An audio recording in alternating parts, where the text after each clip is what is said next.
ನಮಸ್ಕಾರ ಎಲ್ಲ ನನ್ನ ಮಾಧ್ಯಮ ಮಿತ್ರರೇ.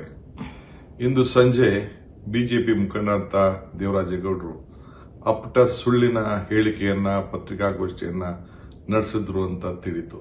ನಾನು ಊರಿನಲ್ಲಿಲ್ಲ, ಇಲ್ಲಾಂದ್ರೆ ಎಲ್ಲ ಮಾಧ್ಯಮಗಳ ಹತ್ರ ಖಂಡಿತ ನಾನು ಮಾತಾಡ್ತಾ ಇದ್ದೆ. ಇವ್ರು ಏನು ಮಾತಾಡಿದ್ದಾರೆ, ಏನು ಆರೋಪ ಮಾಡಿದ್ದಾರೆ ಎಲ್ಲ ಸುಳ್ಳಿನ ಕಂತೆ.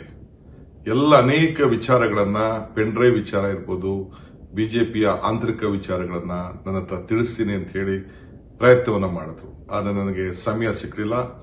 ನಾನು ನಾಳೆ ಬರ್ತೇನೆ ಬೆಂಗಳೂರಿಗೆ. ಬಂದಾಗ ಅನೇಕ ವಿಚಾರಗಳನ್ನ ಏನೇನು ನನ್ನ ಹತ್ರ ಚರ್ಚೆ ಮಾಡಿದ್ದಾನೆ ಫೋನ್ನಲ್ಲಿ ಅಂತೇಳಿ ತಿಳಿಸ್ತೇನೆ. ಆದರೆ ನನಗೂ ಆತನಿಗೂ ಯಾವ ತರದ ಸಂಬಂಧನೂ ಇಲ್ಲ. ಅವನು ಏನು ಮಾತಾಡಿದ್ದಾನೆ ಎಲ್ಲ ಕೂಡ ಸತ್ಯಕ್ಕೆ ದೂರ ಆದಂತಹ ವಿಚಾರ ಅಂತ ಹೇಳಲಿಕ್ಕೆ ನಾನು ಬಯಸ್ತೇನೆ. ಬಿಜೆಪಿಯವರು ಮತ್ತು ಜೆಡಿಎಸ್ ಅವರು ದೊಡ್ಡ ರಾಜಕೀಯ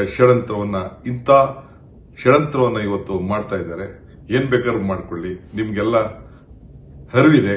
ಹಿಂದೆ ದೇವರಾಜೇಗೌಡ ಏನೇನು ಮಾಧ್ಯಮದ ಮುಂದೆ ಮಾತಾಡಿದ್ದ, ಏನೇನು ವಿಚಾರಗಳನ್ನ ತಿಳಿಸಿದ್ದ ಎಲ್ಲ ಕೂಡ ಎಲ್ಲ ಮಾಧ್ಯಮಗಳ ಮುಂದೆನೆ ಇದೆ. ಅದನ್ನ ನೀವು ಪ್ರಕಟಣೆ ಮಾಡಿ ಓದಿದ್ರೆ ತಿಳ್ಕೊಂಡ್ರೆ ಸಾಕು. ಇಷ್ಟು ಮಾತ್ರ ಹೇಳಲಿಕ್ಕೆ ನಾನು ಬಯಸ್ತೇನೆ.